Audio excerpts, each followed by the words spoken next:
Imagine the lobby before the screen. A lot of granite, a lot of glass, and a few elevators. A very sterile place. It was a pass-through to get to where you wanted to go.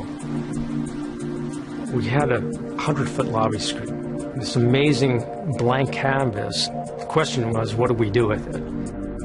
It sort of came to us, wouldn't it be great to celebrate, some of California's natural beauty? We wanted to create an illusion as if you were actually there. I've heard about Obscura through osmosis. If I only had a job that I could work with them, and this was the job.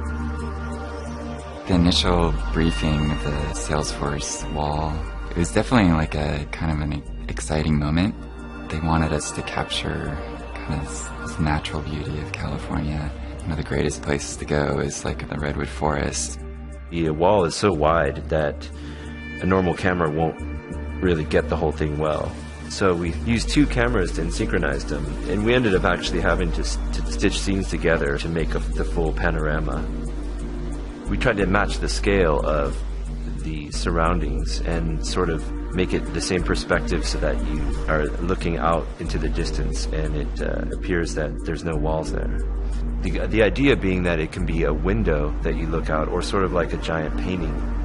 Tim and I started brainstorming, what could we add to these like already beautiful, majestic giants? We wanted to create like these Easter eggs or these moments of magic that would happen occasionally. Sometimes little lights, little pixie dust will come up, or little spheres will drop down out of the sky. What was that? Was that a UFO or something in the scene? And it's kind of fun to have little surprises.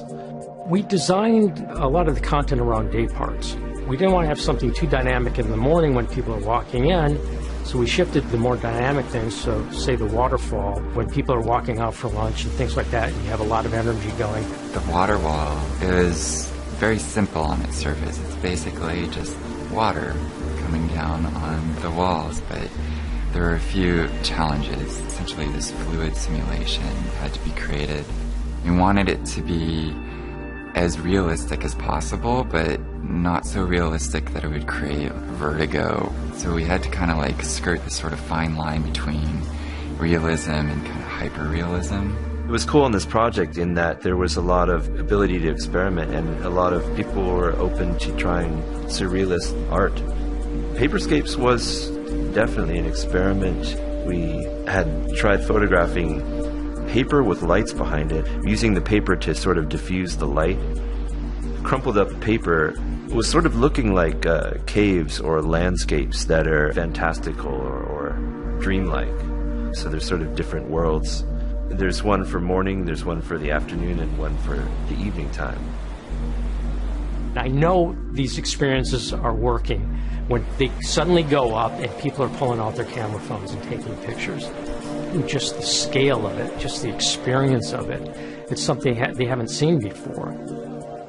He had a lot of trust with us. I think that really opened up our minds on like how we approach things and like what we could present to him, and it gave us a certain freedom. This project was interesting because there was the ability to explore and try out, different ideas. What Obscura is great at is creating for the human experience, to understand the emotions of people, what they're going to see. It's something that's more artful, engaging, dynamic, that people talk about. What we do next, I don't know, but that's sort of the fun of it.